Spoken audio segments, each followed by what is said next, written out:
While President-elect Joe Biden won a decisive victory in this year's presidential election, down-ballot Democrats across the country struggle to hold on to seats they narrowly won in 2018.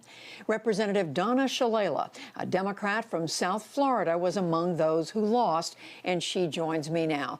Congresswoman Shalala, thanks so much for joining us. You were one of almost a dozen first-term Democrats who were defeated. What happened, and how much of it was Republicans targeting Latino voters? Well, first of all, my district is 70% Latino. So yes, Republicans did target Latino voters, but not just for this election. They've been doing it for 4 years. And in an off-year election, I was able to get elected this year with the presidential, with Donald Trump running so strongly here in Florida.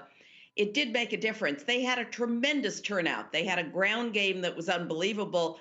They turned out 85% of their voters down here. We turned out 75%. I lost by 2%. That made a difference. And then, of course, what everybody's talking about, the socialist attacks. But it was a combination of things. Miami is very complex, Miami politics. It's Nicaraguans and Venezuelans and Cubans, and they keep their ties to their countries. They're very different from Latinos in other parts of the country. Down here, we say Hispanics, and the politics are complex, but Trump and his administration worked them for 4 years. And so overcoming that took a lot more than we had. Is there a lesson then for Democrats? Because it wasn't only the targeting of the Latino vote, it was also the charge that Democrats were socialists, even communists. What happened when you had that thrown at you? And do you think there's a better way to respond to it? Oh, of course, there's a better way to respond, because whatever we did not work as well. In my first election, I laughed it off because I had created so many jobs in the community, and I was clearly a capitalist. I'm a centrist. I fit right into this district. If that's the case, then what could Democrats be saying to respond to that? Well, we can demonstrate over and over again that we're the party that's going to rebuild the economy, that we're the party that's going to create fair jobs. Listen, we passed a $15 an hour resolution here in the state, and thousands of millions of people voted for it. So fair wages, rebuilding the economy, getting control of COVID. That's what Joe Biden will be doing in the next few months. And we'll be able to demonstrate that we're the party of jobs. We're the party of good jobs, of fair jobs. And do you think that's an argument that will work? I mean, coming up in 2022, there's already concern about how Democrats will do in the House of Representatives defending seats that they now hold. What lessons should Democrats learn from this year? That we have to have a ground game, that we have to go back to some old-fashioned politics, go door to door. We avoided going door to door because of COVID. We'll be back out there building precinct by precinct, making sure we dominate social media and that our messages are very clear, but we'll have a record to run on.